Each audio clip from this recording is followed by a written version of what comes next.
Today's top stories at NBR. The company behind a 15,000-kilometre fibre optic subsea cable has been sold. A hypothetical report shows lower interest rates hurt those without mortgages. An increasing demand for small business sales. And there's more coming right up.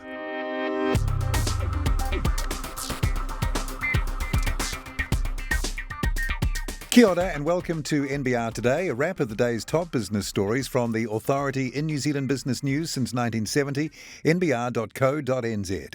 It's Tuesday, July 27th. I'm Paul Brennan. Thanks for joining us.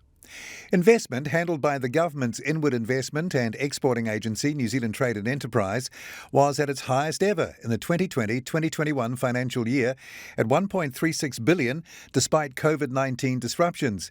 That compares with just $772 million in the year prior, though that involved more deals, 94 compared with just 73 this year. The figures cover investment into growth companies, greenfield developments and mergers and acquisitions. The potential direct economic impact, which is the forecast return to the country from increased profits, wages and supplier spend, rose to $3.39 billion compared with $2.6 billion last year, $2.5 billion in the 2018-19 year and $2.3 billion in the 2017-2018 year. The ACT Party wants to reduce New Zealand's economic dependence on China by making it easier for companies from other liberal democracies to invest here. ACT leader David Seymour joined NBR political editor Brent Edwards. So we say investments that originate from a OECD country, bearing in mind that pursuit of democratic ideals is a condition of OECD membership, then you don't have to go through the usual hoops. You can invest directly in New Zealand. The only real constraints are around security, which exist all through our law regardless. ACT Party leader David Seymour speaking to Brent Edwards there. Hawaii, the company behind a 15,000-kilometre fibre optic subsea cable, has been sold to Singapore-based maritime company BW Group for an undisclosed sum in a deal that founder and executive chair Remy Galasso said will usher in a new chapter for the company. The new owner will retain Hawaii's current executive team. Hawaii's telecommunication cable connects New Zealand, Australia, American Samoa, Hawaii and the continental United States. And the company touts it as the largest and fastest link between Australasia and the US.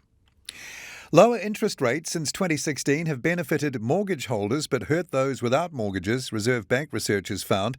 The research paper, The Household Cash Flow Effects of Low Interest Rates in New Zealand, looked at the impact on household incomes in 2016 of hypothetical reductions in mortgage and deposit interest rates to 2020 levels.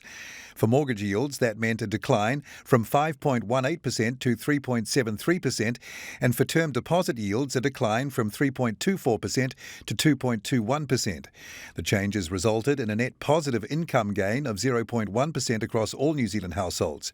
On average, mortgage holders' incomes rose by 1%, while non-mortgage holders' incomes fell by 0.3%. Across the population, the reduction in income due to a lower deposit rate exceeded any increase in income from lower mortgage rates for the bottom three income deciles, half of whom were in the 65-plus age group. The decline in interest rates also had varying effects across age groups.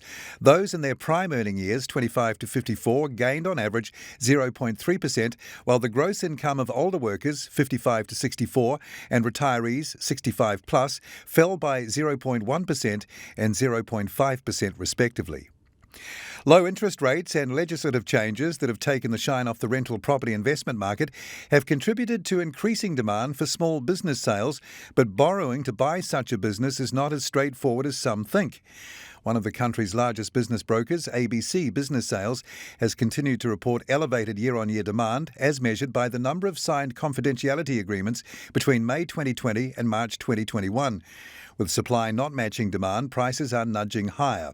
But when a business seller and buyer do agree on terms, the final financing hurdle can appear higher than it needs to be, says financial advisor Aaron Brownlee, who joined the NBR's Will Mace. There's been a number of examples where people have bought a business, for example. We've tried to finance it, they've tried to finance it direct with the bank, perhaps by going to their residential mortgage broker or to the branch, and they've had it turned down or deferred. Now, that's not necessarily to say that it's a bad application or that they're not worthy of credit in any way. It's often the banks turn loans down when there's too much grey in the application. Loanery financial advisor Aaron Brownlee with Will Mace there. The full details of those stories and more are at nbr.co.nz right now. Tomorrow at NBR, look out for Dita DeBoni's Flipside column, Land of Milk and Honey sees children go hungry.